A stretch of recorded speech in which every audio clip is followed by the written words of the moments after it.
So can we expect the Mueller effect to impact the 2020 presidential race? Our power panel is here to debate.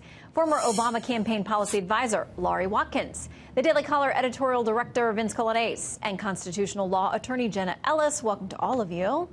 Thank you. Thanks, Shannon. Okay, so the day after the Mueller report, lightly redacted as the DOJ described it, there has been a subpoena now to go out from the Judiciary Committee. The chair, Jerry Nadler, has talked often about the issue of impeachment. He says we got to see what's in there so we can decide if that's where we're going. Now, DOJ says this about the subpoena today. The Department of Justice has made arrangements for Chairman Nadler and other congressional leaders to review the report with even fewer redactions. In light of this, Congressman Nadler's subpoena is premature and unnecessary. Laurie. Yes, so a few select members of Congress will be able to view the less redacted version of this report next week. And Congressman Jerry Nadler was correct in ordering a subpoena for a fully unredacted report and version of that.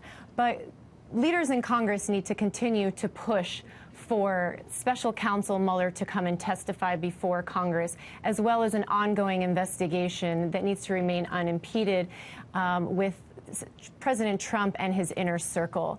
It was very clear in the special counsel's report that Congress can open up the question of obstruction, and it's up to Congress for further review and debate. Okay, so Vince, a lot of these folks who are on these letters demanding answers in the unredacted report for them to see in full are attorneys. They know that the grand jury stuff is not stuff that they're going to be allowed to see without a court order. But this is what the Democrats, several of them in their letter to the DOJ said today. Your proposed accommodation, which among other things would prohibit discussion of the full report even with other committee members, is not acceptable. So, Vince, they're saying thanks, but no thanks on a look at a lesser redacted report. Right. Well, I mean, you know, the Department of Justice would be right to be skeptical of Democrats if that's what the feeling was here, because we've seen plenty of leaks come out of Congress when materials are actually sent over to Congress. We know that Attorney General Bill Barr has meticulously been as forthcoming as he possibly can be with both Congress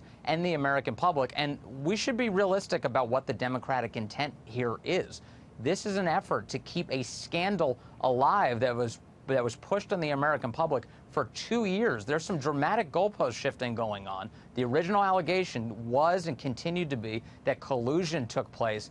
That well has completely dried up. And as a result of it, now you have desperate Democratic members of Congress looking for another partisan out to make this harmful for the president. All right, Jenna, I want to give you a quick final word on this because I want to make sure we get to our second topic.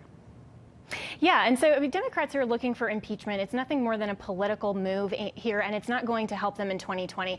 The Democrats are the party of feelings-based truth rather than objective truth that's grounded in fact and reality. The fact and reality is that the legal questions are closed, and they just want to have President Trump be guilty because they feel like it. Remember, the progressive left is the party that feelings-based, you can wake up and be a different gender based on what you feel. They ignore the fact and reality that a human being in the womb is made in the image of God. They ignore the fact that pre-political rights come from God, our creator. And so as they continue to ignore fact and reality, this is not going to go well for them in 2020 because they're ignoring the rule of law. They're ignoring all of the facts of the situation based simply on their hatred for Donald Trump. Well, and someone who wants to come out on top in 2020, we understand that the former vice president, by a number of sources, says that he's going to announce he's in the race next week. But something we can't confirm is that he may potentially make his announcement in Charlottesville, which obviously was a tragic place where, race relations flared. There were massive problems. A woman lost her life there. It's a very controversial spot. But tonight there are a number of people asking questions about Biden's record on race. And this may be why he, if he goes there, is going there.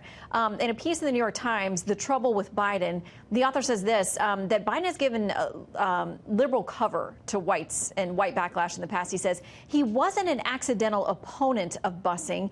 He was a leader who helped derail integration. He didn't just vote for punitive legislation on crime and drugs.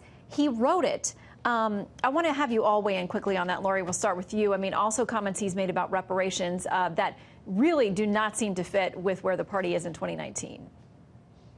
Look, I understand this issue is brought up every time that Vice President Biden has decided to run for either re-election or for president. It is an issue that is important. I'm not going to discredit that, but it's also an issue that has been brought up every time, and it's over 40 years old.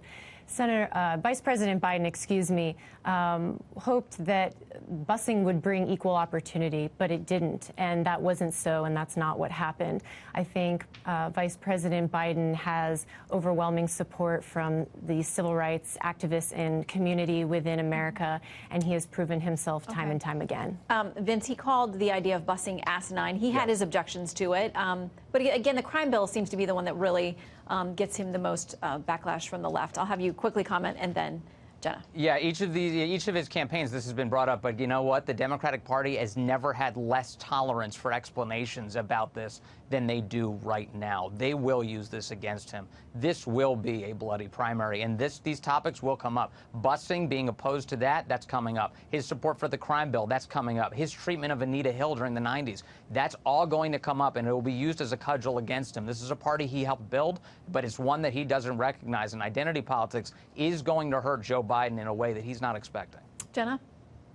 Yeah, and I would agree with Vince that basically Joe Biden's campaign is going to be an apology tour for identity politics. He's basically disclaiming himself as the old white male, and he's saying that he is ageist, racist, and sexist, and we can see that throughout the course of his political history. And so he's just continuing to apologize, and I think that with the 2019 and going into 2020, the Democrats aren't going to embrace him, and I think that he's not going to be a candidate that will stand up well against Donald Trump, certainly because we can see that Donald Trump has really brought policy as the forefront of the issue, not identity politics. Well, it's the most diverse field in Democratic primary history, so we will see as the top folks polling at the top, Bernie, Biden, and Beto, and now Buttigieg. It's all the bees. All right, thank you all for being with us on our Power Panel tonight. Great to have you.